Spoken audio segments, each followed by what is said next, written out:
Pertama-tama yang akan saya lakukan adalah berkoordinasi dengan kepala sekolah sebagai pimpinan saya untuk mensosialisasikan program guru penggerak ini.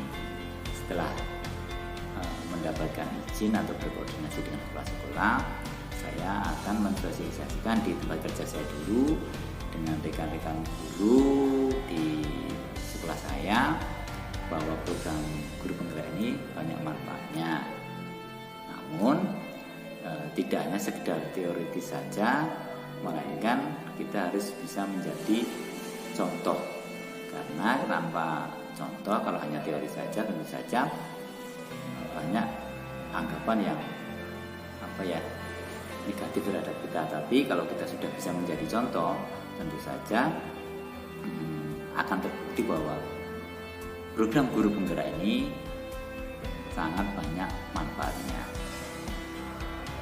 Saat kita bisa menjadi contoh, tentu saja rekan-rekan guru kita akan tertarik.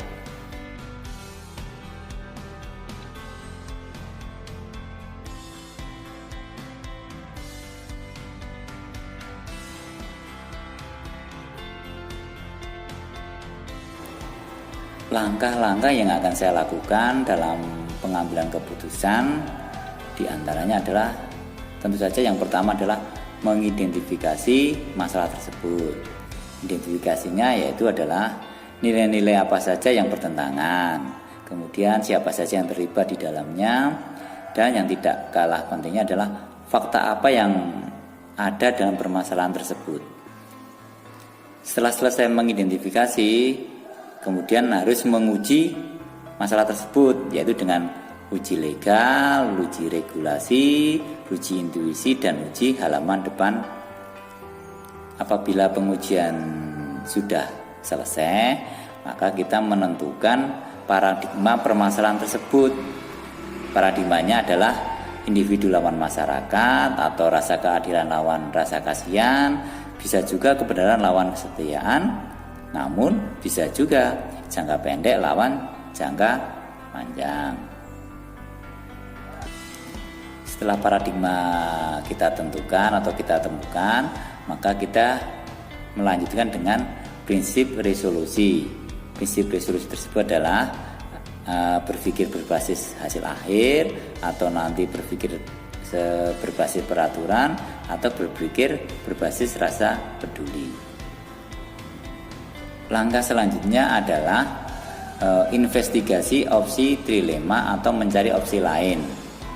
Setelah membuat keputusan, tentu ada titik akhirnya sebagai langkah terakhir. Maka kita harus lihat lagi keputusan tersebut, kemudian direfleksi apakah sudah tepat atau belum.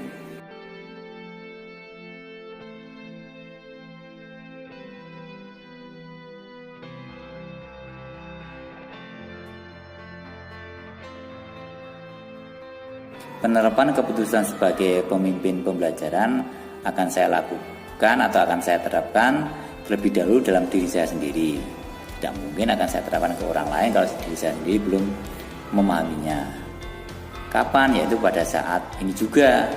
Namun untuk penerapan dalam pembelajaran di sekolah ataupun di kelas tentu harus menunggu apakah ada hal yang harus diputuskan segera atau tidak.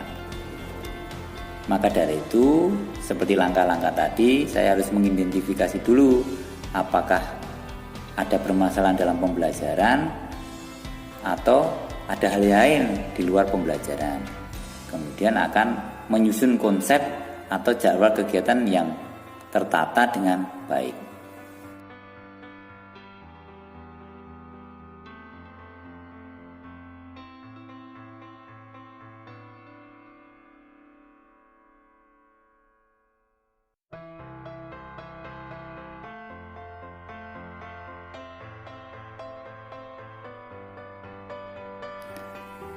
Pertama yang menjadi pendamping saya tentu saja kepala sekolah, karena di sini kepala sekolah adalah orang yang dituakan atau orang yang dianggap tua di dalam lingkungan sekolah.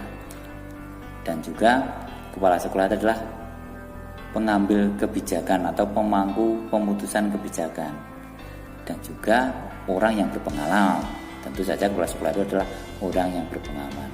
Kemudian tidak hanya kepala sekolah, teman sejawat juga bisa menjadi pendamping bagi saya.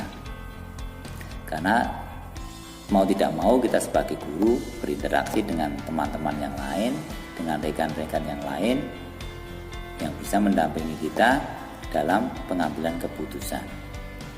Dan kebetulan di sekolah saya ada guru penggerak yang lain, sehingga kita bisa saling bertukar pikiran, mencari solusi, bahkan saling sharing dalam segala hal. Dan kebetulan lagi di daerah saya itu ada, berarti sekarang sudah ada 4 guru penggerak yang ikut dalam program ini, sehingga untuk tingkat kecamatan kami bisa saling tukar karuh lah biar lebih enak lagi, kemudian dapat menambah pengalaman sehingga dapat mengambil sebuah keputusan yang tidak melenceng dari norma yang kadang akan semakin menambah dilema etika. Karena dengan kolaborasi semua pihak pasti akan mempunyai ide-ide atau mempunyai pemikiran-pemikiran yang dapat kita lakukan agar keputusan yang kita ambil itu bijak.